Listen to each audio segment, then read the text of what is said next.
नमस्कार। राम राम। देश के सभी भाइयों और सभी बहनों को मेरा प्रणाम। आज की ये जानकारी साधारण नहीं है, क्योंकि ये सीधे आपके बैंक खाते से जुड़ी हुई है। ये आपके परिवार की जरूरतों से जुड़ी हुई है। ये आपकी दवाई, आपका राशन, आपकी रोजमर्रा की जिंदगी से जुड़ी हुई है। पिछले कई महीनों से हजारों भाई और बहन लगातार एक ही सवाल पूछ रहे थे। सर, सामाजिक सुरक्षा पेंशन की अगली किस्त कब आएगी? सर, बढ़ी हुई राशि कब मिलेगी? सर, क्या पिछली किस्त भी साथ में आएगी? तो आज आपके इंतजार की घड़ियां सच में खत्म होने वाली है, क्योंकि जानकारी के अनुसार कल सुबह लगभग 10 बजे देश के माननीय प्रधानमंत्री नरेंद्र मोदी जी के हाथों से रिमोट बटन दबाकर पेंशन धारकों के खातों में 2,600 रुपए की राशि ट्रांसफर की जाएगी। और ये सिर्फ एक साधारण किस्त नहीं है, ये पिछली बकाया किस्त प्लस नई बढ़ी हुई राशि को मिलाकर दी जा रही संयुक्त राशि बताई जा रही है। लेकिन ध्यान रखिए, हर किसी के खाते में एक ही समय पर पैसा नहीं आता।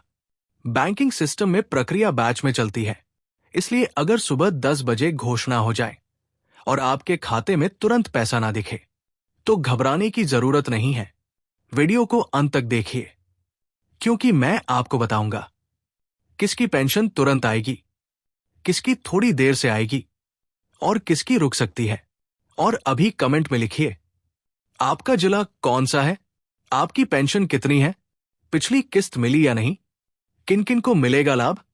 सामाजिक सुरक्षा पेंशन योजना के अंतर्गत मुख्य रूप से 3 प्रमुख श्रेणियां आती है। पहली, विधवा पेंशन। दूसरी, वृद्धावस्था पेंशन। तीसरी, दिव्यांग पेंशन।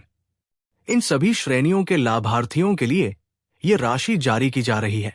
जैसा कि बजट सत्र के दौरान राज्य नेतृत्व द्वारा संकेत दिया गया था कि पेंशन राशि में बढ़ोतरी की जाएगी, और अब उसी निर्णय को लागू करते हुए संयुक्त किस्त जारी की जा रही है। सूत्रों के अनुसार बढ़ी हुई राशि 50 रुपए प्रति माह जोड़ी गई है और पिछली लंबित राशि को भी समायोजित किया गया है, जिससे कुल मिलाकर 2,600 रुपए तक की राशि कई लाभार्थियों को प्राप्त हो सकती है। क्यों कुछ लोगों की पेंशन अभी तक नहीं आई? अब यह सबसे महत्वपूर्ण भाग है, और ध्यान से सुनिए। बहुत सारे लाभार्थी ऐसे हैं जो हर बार कहते हैं, सर, हमारे खाते में एक भी किस्त नहीं आई। इसके पीछे आमतौर पर 5 बड़े कारण होते हैं। पहला, बैंक खाता आधार से लिंक नहीं। दूसरा, EKYC अधूरा।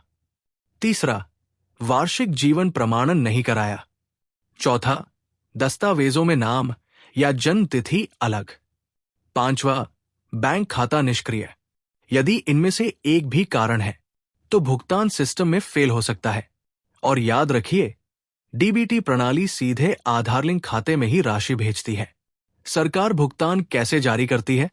जब भी सामाजिक सुरक्षा पेंशन की किस्त जारी की जाती है, तो संबंधित राज्य सरकार लाभार्थियों का सत्यापित डेटा केंद्र को भेजती है।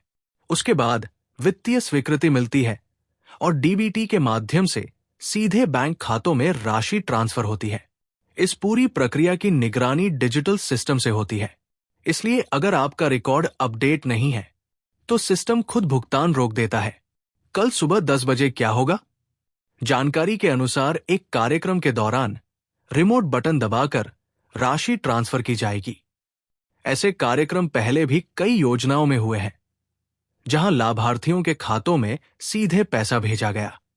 घोषणा के बाद 2 से 24 घंटे के भीतर अधिकांश खातों में राशि दिखने लगती है, लेकिन अलग अलग बैंकों की प्रोसेसिंग स्पीड अलग हो सकती है।